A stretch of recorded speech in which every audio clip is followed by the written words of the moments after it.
Hey guys, welcome back. നിങ്ങൾ അത്യാവശ്യം നല്ല രീതിയിൽ ഈ ഫുട്ബോൾ കളിക്കുന്ന ഒരാളാണ്. അതുപോലെ തന്നെ നിങ്ങൾ നിങ്ങളുടെ ഫ്രണ്ട്സിനോടൊക്കെ കളിക്കുന്ന ടൈമിൽ അത്യാവശ്യം നല്ല രീതിയിൽ സ്കോർ ചെയ്യാനും നല്ല റിസൾട്ട് ഉണ്ടാക്കാനൊക്കെ നിങ്ങൾക്ക് സാധിക്കുന്നുണ്ട്. എന്നുണ്ടെങ്കിൽ പോലും നമ്മുടെ ഡിവിഷൻ മാച്ചിൽ നിങ്ങൾക്ക് നല്ല രീതിയിലൊരു അച്ചീവ്മെൻറ്റോ കാര്യങ്ങളോ അല്ലെങ്കിൽ ഡിവിഷൻ 1 എന്തുകൊണ്ടോ എത്താൻ സാധിക്കുന്നില്ല. നിങ്ങൾ എങ്ങനെയൊക്കെയോ ഡിവിഷൻ 2 ഒക്കെ എത്തുന്നുണ്ടെങ്കിലും ഡിവിഷൻ 1 എത്തുന്ന ടൈമിൽ നിങ്ങൾക്ക് ലോസും കാര്യങ്ങളൊക്കെ ഉണ്ടാവുന്നു. അത് എന്തുകൊണ്ടാണെന്ന് നിങ്ങൾ ചിന്തിച്ചിട്ടുണ്ടോ? നമ്മൾ എന്ത് വീഡിയോയിൽ നമ്മുടെ ഡിവിഷൻ മാച്ചിൽ നിങ്ങൾക്ക് അത്യാവശ്യം അച്ചീവ്മെൻറ്റും കാര്യങ്ങളൊക്കെ ഉണ്ടാക്കാൻ, അതായത് ഡിവിഷൻ 1 തന്നെ എത്താൻ സഹായിക്കുന്ന 4ഓളം കാര്യങ്ങളുണ്ട് നമ്മുടെ ഗെയിമിൽ. ഈ ഒരു കാര്യങ്ങൾ ഞാൻ ചുമ്മാ പറയുന്നതല്ല, നമ്മുടെ ടോപ്പ് റാങ്കേഴ്സ് ഫോളോ ചെയ്തു വരുന്ന ചില കാര്യങ്ങളാണ്. അത് നമ്മൾ അവരുടെ തന്നെ ഗെയിം പ്ലാനും കാര്യങ്ങളൊക്കെ വിശകലനം ചെയ്തിട്ടാണ് ഈ ഒരു 4 പോയിന്റ് നമ്മളിവിടെ സംസാരിക്കുന്നത്. ഇതിൽ ഒന്നാമത്തെ കാര്യം, നിങ്ങൾ കൃത്യമായിട്ടുള്ള ഒരു പ്ലേ സ്റ്റൈലിൽ നിങ്ങൾ ഫിക്സ്ഡ് ആവുക എന്നുള്ളതാണ്. നിങ്ങൾ QC നിന്ന് LBCയിലേക്ക് പോകുന്നു, അതിൽ നിന്ന് ഔട്ട് വൈഡിലേക്ക് പോകുന്നു, പിന്നീട് പൊസിഷനിലേക്ക് പോകുന്നു.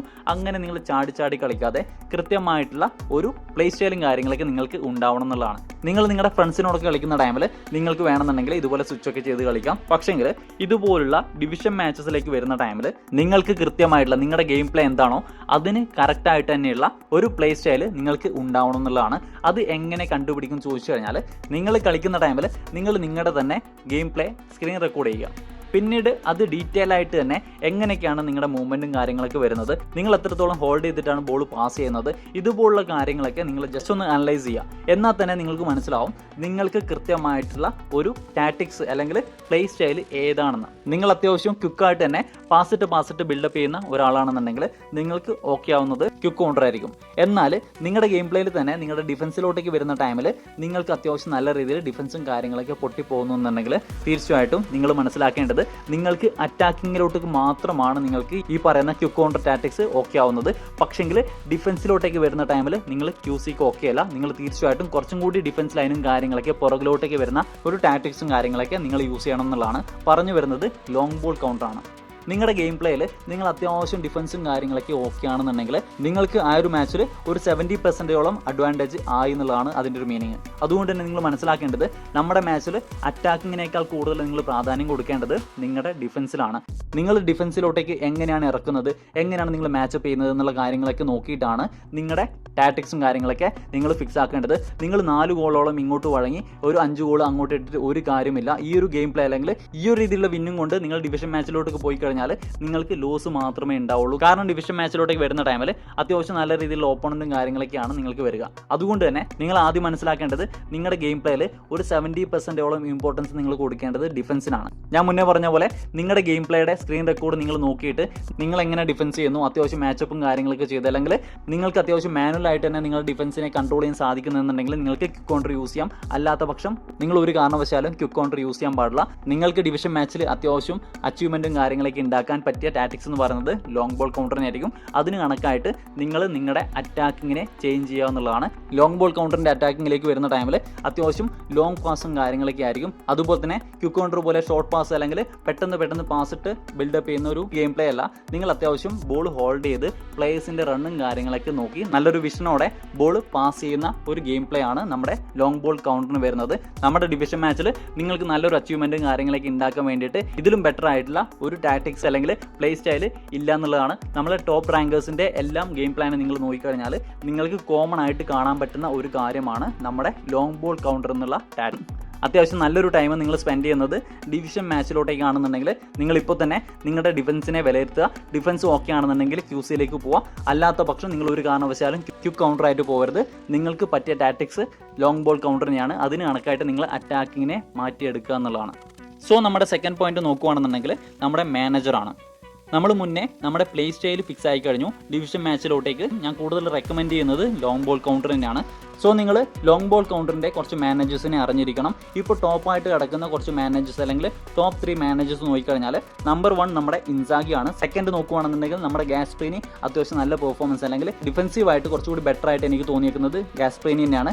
ഇൻസാഗിയുടെ കേസിൽ ബാലൻസ്ഡ് ആയിട്ടുള്ള ഒരു പെർഫോമൻസും കാര്യങ്ങളൊക്കെ ആണെന്നുണ്ടെങ്കിൽ ഗാസ്പ്രീനിക്ക് കുറച്ചുകൂടി ഡിഫൻസിൻ്റെ കാര്യത്തിൽ മുൻതൂക്കം ഉണ്ട് എന്നുള്ളതാണ്. പിന്നീട് ഒരു മാനേജർ നോക്കുകയാണെന്നുണ്ടെങ്കിൽ നമ്മുടെ ആർട്ടേറ്റയാണ്. ഡബിൾ ബൂസ്റ്റർ മാനേജറാണ്. നല്ല രീതിയിൽ പെർഫോമൻസും കാര്യങ്ങളൊക്കെ അറ്റാക്കിങ്ങിലും ഡിഫൻസിലും വരുന്നുണ്ട്. ഈ ഒരു 3 മാനേജേഴ്സ് നിലവിൽ ലോങ് ബോൾ കൗണ്ടറിന് അത്യാവശ്യം ഡീസൻ്റ് ആയിട്ടുള്ള പെർഫോമൻസ് തരുന്നുണ്ട്. അതുകൊണ്ട് തന്നെ നിങ്ങൾ ഈ ഒരു 3 മാനേജേഴ്സിൽ ഏത് മാനേജറെ ചൂസ് ചെയ്താലും അത്യാവശ്യം ഡീസൻ്റ് ആയിട്ടുള്ള പെർഫോമൻസ് നിങ്ങൾക്ക് കിട്ടും എന്നുള്ളതാണ്. നമ്മുടെ ടോപ്പ് റാങ്കേഴ്സിന്റെ ഗെയിം പ്ലാൻ നോക്കിക്കഴിഞ്ഞാൽ കോമൺ ആയിട്ട് കാണാൻ സാധിക്കുന്ന രണ്ടാമത്തെ കാര്യം, ഒന്നാമത്തെ കാര്യം ഞാൻ പറഞ്ഞു ലോങ് ബോൾ കൗണ്ടർ, രണ്ടാമത്തെ കാര്യമാണ് ഈ ഒരു മാനേജർ കേസിൽ ഞാൻ നോക്കിയെടുത്തോളം ആർട്ടേറ്റ അതുപോലെ തന്നെ നമ്മുടെ ഇൻസാഗിയുടെ മാനേജർ കാർഡൊക്കെയാണ് കൂടുതലായിട്ടും കാണുന്നത്. നമ്മുടെ ഗ്യാസ്പ്രീനിയും അതുപോലെ തന്നെ ഡെഷാംസും കുറവൊന്നുമല്ല. പക്ഷെങ്കിൽ ടോപ്പ് 10 എടുത്തു കഴിഞ്ഞാൽ ഈ പറയുന്ന ഇൻസാഗിയും ആർട്ടേറ്റ തന്നെയാണ് കൂടുതൽ. നമ്മുടെ ക്വിക്ക് കൗണ്ടർ ടാറ്റിക്സും അതുപോലെ തന്നെ ക്വിക്ക് കൗണ്ടർ മാനേജേഴ്സും നമ്മുടെ ഡിവിഷൻ മാച്ചിൽ ചിത്രത്തിലേ ഇല്ല എന്നുള്ളൊരു കാര്യം നിങ്ങൾ മനസ്സിലാക്കുക. നമ്മുടെ തേർഡ് പോയിന്റ് നോക്കുകയാണെന്നുണ്ടെങ്കിൽ ഫോർമേഷൻ ആണ്. നമ്മുടെ പ്ലേ സ്റ്റൈലിലും അതുപോലെ തന്നെ നമ്മുടെ മാനേജർക്കും സൂട്ടായിട്ടുള്ള ഒരു ഫോർമേഷൻ നിങ്ങൾ ഫൈനൽ ചെയ്യുക, അല്ലെങ്കിൽ അതിൽ നിങ്ങൾ മാസ്റ്റർ ആവുക എന്നുള്ളതാണ്. ഞാനിവിടെ സജസ്റ്റ് ചെയ്യുന്നത് നമ്മുടെ ഡിവിഷൻ മാച്ചിൽ ടോപ്പ് റാങ്കേഴ്സ് യൂസ് ചെയ്യുന്ന അല്ലെങ്കിൽ അവരുടെ ഫോർമേഷനിൽ കോമൺ ആയിട്ട് കാണുന്ന കുറച്ച് കാര്യങ്ങൾ വെച്ചിട്ട് ഒരു ഫോർമേഷനാണ് ഇന്നിവിടെ സജസ്റ്റ് ചെയ്യാൻ പോകുന്നത്. അതിൽ നിങ്ങൾ കോമൺ ആയിട്ട് കാണാൻ സാധിക്കുന്ന ഒരു കാര്യമുണ്ട്. അതെന്താണെന്ന് നോക്കിക്കഴിഞ്ഞാൽ 2 CBയും അതുപോലെ തന്നെ LBയും RBയും വരുന്ന ഫോർമേഷനാണ് മോസ്റ്റ് ഓഫ് ദ കേസിലും നമ്മുടെ ടോപ്പ് റാങ്കേഴ്സ് യൂസ് ചെയ്യുന്നതാണ്. അതായത് ഡിഫെൻസീവായിട്ട് നമുക്ക് 4 പ്ലേയേഴ്സ് ബാക്കിൽ തന്നെ ഉണ്ടാവും എന്നുള്ളതാണ്. രണ്ടാമതൊരു കോമൺ ഫാക്ടർ നോക്കിക്കഴിഞ്ഞാൽ നമുക്ക് മിഡിൽ ഡിഫെൻസീവായിട്ടുള്ള 2 ആൾക്കാർ ഉണ്ടാവും എന്നുള്ളതാണ്. പക്ഷെങ്കിൽ അതിൻ്റെ ഒപ്പീനിയനിൽ നിങ്ങൾക്ക് വേണമെന്നുണ്ടെങ്കിൽ ഒരു DMFും ഒരു CMFിനെയും യൂസ് ചെയ്യാം എന്നുള്ളതാണ്. തേർഡ് പോയിന്റ് നോക്കുകയാണെന്നുണ്ടെങ്കിൽ നമ്മുടെ CFിലോട്ടേക്ക് അല്ലെങ്കിൽ അറ്റാക്കിങ്ങിലേക്ക് വരുന്ന ടൈമിൽ 2 പ്ലേയേഴ്സിനെ കോമൺ ആയിട്ട് തന്നെ കാണാൻ സാധിക്കുമെന്നുള്ളതാണ്. അതായത് നമ്മുടെ ഫോർമേഷൻ നോക്കിക്കഴിഞ്ഞാൽ ഏകദേശം ഈ ഒരു രൂപത്തിലായിരിക്കും. 4 ഡിഫെൻസീവ് ആയിട്ടുള്ള പ്ലെയർ, അതുപോലെ തന്നെ ഡിഫെൻസീവ് ആയിട്ടുള്ള 2 മിഡ്, പിന്നീട് നോക്കുകയാണെന്നുണ്ടെങ്കിൽ 2 IMF 2 CF എന്നുള്ള രീതിയിലാണ് നമ്മുടെ ഫോർമേഷൻ വരിക. നമ്മുടെ ഡിവിഷൻ മാച്ചിൽ ഇത്രത്തോളം ഇമ്പാക്ട് തരുന്ന വേറൊരു ഫോർമേഷൻ ഇല്ല എന്ന് തന്നെ പറയാം. നിങ്ങൾ ഈ ഒരു ഫോർമേഷൻ പെട്ടെന്ന് സ്വിച്ച് ചെയ്തിട്ട് അത്യാവശ്യം റിസൾട്ടും കാര്യങ്ങളൊക്കെ ഇല്ലാന്നുണ്ടെങ്കിൽ പെട്ടെന്ന് തന്നെ ചേഞ്ച് ആയി കളയാതെ നിങ്ങൾ അത്യാവശ്യം ഒരുപാട് മാച്ച് ഈ ഒരു ഫോർമേഷൻ തന്നെ ഇട്ട് കളിക്കുക.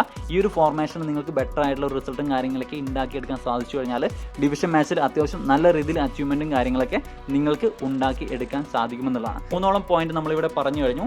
നമ്മൾ പ്ലേ സ്റ്റൈലായിട്ട് നമ്മുടെ ലോങ് ബോൾ കൗണ്ടർ ഇവിടെ ചൂസ് ചെയ്യുന്നു. പിന്നീട് നമ്മുടെ മാനേജർ നോക്കുകയാണെന്നുണ്ടെങ്കിൽ ഞാനിവിടെ നമ്മുടെ ഗ്യാസ്പ്രീനിയാണ് ചൂസ് ചെയ്തേക്കുന്നത്. ഗ്യാസ്പ്രീനിയുടെ ഒരു മാനേജർ കാർഡ് നോക്കുകയാണെന്നുണ്ടെങ്കിൽ അത്യാവശ്യം നല്ല രീതിയിൽ ഡിഫെൻസീവ് ആയിട്ടുള്ള എബിലിറ്റിയും കാര്യങ്ങളൊക്കെ പ്ലേയേഴ്സിന് കിട്ടുന്ന, അതായത് നമ്മുടെ ടാക്ലിംഗിൽ +1 ബൂസ്റ്ററും കാര്യങ്ങളൊക്കെ കിട്ടുന്ന ഒരു മാനേജറാണ്. അതുകൊണ്ട് തന്നെ ഡിഫെൻസീവ് ആയിട്ട് നമുക്ക് അത്യാവശ്യം നല്ല രീതിയിൽ അഡ്വാൻറ്റേജും കാര്യങ്ങളൊക്കെ ഗെയിമിലുണ്ട്. അതുകൊണ്ട് തന്നെയാണ് 2 DMF ഇടുന്നതിന് പകരം ഞാനിവിടെ ഒരു CMFും അതുപോലെ തന്നെ ഒരു DMFിനെയും ഇട്ടേക്കുന്നത്. നിങ്ങളുടെ മാനേജർ നമ്മുടെ ഇൻസാഗിയൊക്കെ ആണെന്നുണ്ടെങ്കിൽ അറ്റാക്കിങ്ങിൽ കുറച്ചും കൂടി ബെറ്റർ ആയിട്ടുള്ള പെർഫോമൻസും കാര്യങ്ങളൊക്കെ തരുന്ന മാനേജറാണ്. നിങ്ങൾക്ക് വേണമെന്നുണ്ടെങ്കിൽ 2 DMFിന് ഇട്ടാലും ഓക്കെ ആയിരിക്കും എന്നുള്ളതാണ്. നമ്മുടെ ഫോർത്ത് പോയിന്റ് അല്ലെങ്കിൽ ലാസ്റ്റ് പോയിന്റ് നോക്കുകയാണെന്നുണ്ടെങ്കിൽ ഗെയിം പ്ലാൻ ആണ്. നിങ്ങൾ ഈ ഒരു ഫോർമേഷനും ഈ ഒരു മാനേജർക്കും ഈ ഒരു ടാക്ടിക്സിനും ഓക്കെ ആയിട്ടുള്ള ഒരു ഗെയിം പ്ലാന് നിങ്ങൾ പ്രാക്ടീസ് ചെയ്യണം എന്നുള്ളതാണ്. ഇത് തീർച്ചയായിട്ടും എനിക്ക് ഒരു കാരണവശാലും പറഞ്ഞു തരാൻ സാധിക്കാത്തൊരു കാര്യമാണ്. എന്നുണ്ടെങ്കിൽ പോലും നിങ്ങൾ അറിഞ്ഞിരിക്കേണ്ട കുറച്ച് പോയിന്റ്സ് ഉണ്ട്. അതിൽ ഒന്ന് ഞാൻ മുന്നേ പറഞ്ഞു കഴിഞ്ഞു. ബോൾ പെട്ടെന്ന് പെടപെടാന്ന് പറഞ്ഞിട്ട് നിങ്ങൾ പാസ് ചെയ്യാതെ ബോൾ ഹോൾഡ് ചെയ്തിട്ട് നിങ്ങളുടെ പ്ലേയേഴ്സ് റൺ എടുക്കുന്ന ടൈമിൽ മാത്രം നിങ്ങൾ ലോങ് ത്രൂവും കാര്യങ്ങളൊക്കെ നിങ്ങൾ കൊടുക്കുക എന്നുള്ളതാണ്. അതുപോലെ തന്നെ അടുത്തൊരു പോയിന്റ് നോക്കുകയാണെന്നുണ്ടെങ്കിൽ അത്യാവശ്യം ഡീസൻ്റ് ആയിട്ടുള്ള ലോ പാസും അതുപോലെ തന്നെ ലോഫ്റ്റഡ് പാസും ഉള്ള പ്ലേയേഴ്സ് ആയിരിക്കണം നിങ്ങളുടെ മിഡിലുള്ള പ്ലേയേഴ്സിന് എന്നുള്ളതാണ്. അതുപോലെ തന്നെ അത്യാവശ്യം പാസിംഗ് സ്കില്ലും കാര്യങ്ങളൊക്കെ ഉണ്ടാവണം. അതായത് ത്രൂ പാസിംഗ് അതുപോലെ തന്നെ വെയിറ്റഡ് പാസ് പോലുള്ള പാസിംഗ് സ്കില്ലും കാര്യങ്ങളൊക്കെ ഈ പറയുന്ന മിഡിൽ കളിക്കുന്ന പ്ലേയേഴ്സിന് ഉണ്ടാവണം. അതുപോലെ തന്നെ നിങ്ങളുടെ ഒരു CBക്കെങ്കിലും അത്യാവശ്യം നല്ല രീതിയിൽ പാസിംഗ് എബിലിറ്റി ഉണ്ടാവണം. അതുപോലെ തന്നെ ഈ പറയുന്ന സ്കില്ലും ഉണ്ടാവണം എന്നുള്ളതാണ്. നിങ്ങൾ ക്വിക്ക് കൗണ്ടർ പോലെ ഓവർ അറ്റാക്ക് ചെയ്ത് ഒരുപാട് ഗോൾ സ്കോർ ചെയ്യേണ്ട ഒരു ടാറ്റിക്സ് അല്ല ഇത്. ലോങ് ബോൾ കൗണ്ടർ എന്ന് പറയുമ്പോൾ എത്രത്തോളം നിങ്ങൾ ബോൾ ഹോൾഡ് ചെയ്യുന്നു, എത്രത്തോളം നിങ്ങൾ ഗെയിമിൽ പേഷ്യൻസ് കാണിക്കുന്നു, ഈ ഒരു കാര്യത്തിലാണ് നിങ്ങളുടെ ടാറ്റിക്സിന്റെ അല്ലെങ്കിൽ നിങ്ങളുടെ ഗെയിം പ്ലേയുടെ വിജയം എന്നുള്ള കാര്യം നിങ്ങൾ ഒരു കാരണവശാലും മറന്നു പോകാൻ പാടില്ല. നിങ്ങൾ ചെയ്യേണ്ടത് ബോൾ ഹോൾഡ് ചെയ്യുക, അത്യാവശ്യം നല്ല രീതിയിൽ നിങ്ങളുടെ ഓപ്പോണന്റിനെ പ്രസ് ചെയ്ത് മുന്നോട്ടേക്ക് നിങ്ങളുടെ ഹാഫിലേക്ക് ഓപ്പോണന്റിന്റെ ഭൂരിഭാഗം പ്ലേയേഴ്സിനും, അതായത് മിഡിൽ കളിക്കുന്ന ഡിഫെൻസീവ് മിഡിൽ കളിക്കുന്ന പ്ലേയേഴ്സിനെ പോലും നിങ്ങളുടെ ഹാഫിലേക്ക് എത്തിച്ച ശേഷമായിരിക്കണം നിങ്ങളൊരു ലോങ് ത്രൂവും കാര്യങ്ങളൊക്കെ ചെയ്യേണ്ടത്. ആ ഒരു ടൈമിൽ കൃത്യമായിട്ട് തന്നെ നിങ്ങളുടെ അറ്റാക്കിങ്ങിൽ കളിക്കുന്ന അല്ലെങ്കിൽ അറ്റാക്കിംഗ് മിഡിൽ കളിക്കുന്ന പ്ലേയേഴ്സ് റൺ എടുക്കുന്നുണ്ടാവും. അതുപോലെ തന്നെ ഞാൻ ഈ ഒരു ഗെയിം പ്ലാനിൽ സീക്രട്ട് ആയിട്ട് വെച്ചേക്കുന്ന ഒരു കാര്യം കൂടി പറഞ്ഞ് നമ്മൾ ഈ ഒരു വീഡിയോ വൈൻഡപ്പ് ചെയ്യുന്നതായിരിക്കും. നിങ്ങൾക്ക് അത്യാവശ്യം ഡിഫൻസും കാര്യങ്ങളൊക്കെ കിട്ടുന്നുണ്ടെങ്കിൽ നിങ്ങൾ ഇവിടെ CMFിൽ ഒരു ഹോൾ പ്ലെയറെ കൊടുക്കുക. ഈ ഒരു ഹോൾ പ്ലെയറുടെ പ്രത്യേകത നോക്കിക്കഴിഞ്ഞാൽ നമ്മളിവിടെ നമ്മുടെ ഹാഫിൽ ബോൾ ഹോൾഡ് ചെയ്യുന്ന ടൈമിൽ ഈ പ്ലെയർ അത്യാവശ്യം നല്ല രീതിയിൽ റൺ എടുക്കുന്നുണ്ടാവും. അതുകൊണ്ട് തന്നെ നിങ്ങളുടെ അറ്റാക്കിംഗ് തേർഡിൽ എക്സ്ട്രാ ഒരു അഡ്വാൻറ്റേജും കാര്യങ്ങളൊക്കെ അല്ലെങ്കിൽ എക്സ്ട്രാ ഒരു പ്ലെയറെ നിങ്ങൾക്ക് കിട്ടും. സോ നിങ്ങൾക്ക് ഈസി ആയിട്ട് തന്നെ ഗോൾ സ്കോർ ചെയ്യാൻ അല്ലെങ്കിൽ ഈ ഒരു പ്ലെയർക്ക് നമ്മുടെ CFനൊക്കെ പാസ് കൊടുക്കാൻ അല്ലെങ്കിൽ അസിസ്റ്റ് ചെയ്യാനൊക്കെ ഒരുപാട് ചാൻസ് കിട്ടും എന്നുള്ളതാണ്. മറ്റൊരു കാര്യം നോക്കുകയാണെന്നുണ്ടെങ്കിൽ നമ്മുടെ ഇൻഡിവിജ്വൽ ഇൻസ്ട്രക്ഷനിൽ നമ്മളിവിടെ കൊടുക്കേണ്ടത് നമ്മുടെ അറ്റാക്കിങ്ങിൽ നിങ്ങളുടെ അത്യാവശ്യം നല്ല പേസും കാര്യങ്ങളൊക്കെയുള്ള ഒരു AMFനെ നിങ്ങളിവിടെ ചൂസ് ചെയ്യുക. ഞാനിവിടെ മെസ്സിനെയാണ് ചൂസ് ചെയ്യുന്നത്. നെക്സ്റ്റ് നോക്കുകയാണെന്നുണ്ടെങ്കിൽ നിങ്ങളുടെ ഒരു CFന് കൗണ്ടർ ടാർഗറ്റ് കൊടുക്കുക എന്നുള്ളതാണ്. കൗണ്ടർ ടാർഗറ്റ് കൊടുക്കുമ്പോൾ നിങ്ങൾ ശ്രദ്ധിക്കേണ്ട ഒരു കാര്യം, ഏത് സൈഡിലുള്ള AMFനാണ് കൗണ്ടർ ടാർഗറ്റ് കൊടുത്തത് അതേ സൈഡിലുള്ള CFന് തന്നെ നിങ്ങൾ കൗണ്ടർ ടാർഗറ്റ് കൊടുക്കുക എന്നുള്ളതാണ്. അതായത് ഞാനിവിടെ നമ്മുടെ സുവാരസിന് കൊടുക്കുകയാണ്.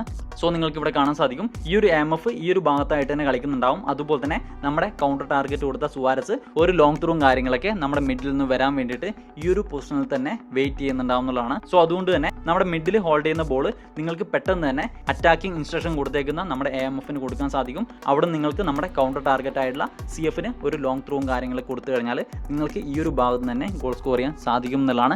അതുപോലെ ഒരുപാട് ഹിഡൻ ആയിട്ടുള്ള ടാറ്റിക്സും കാര്യങ്ങളൊക്കെ ഈ ഒരു ഗെയിം പ്ലാനിൽ നിങ്ങൾക്ക് യൂസ് ചെയ്യാൻ പറ്റുന്നതാണ്. സോ ഗൈസ്, ഇത്രയും കാര്യങ്ങളൊക്കെയാണ് ഈ ഒരു വീഡിയോയിൽ ഷെയർ ചെയ്യാനുള്ളത്. നിങ്ങൾ തീർച്ചയായിട്ടും ഈ ഒരു കാര്യം ട്രൈ ചെയ്ത് നിങ്ങളുടെ റിസൾട്ടും കാര്യങ്ങളൊക്കെ നമ്മുടെ കമന്റ് ബോക്സിൽ രേഖപ്പെടുത്തുക. സോ ഗൈസ്, അടുത്തൊരു വീഡിയോയിൽ കാണാം. Bye guys.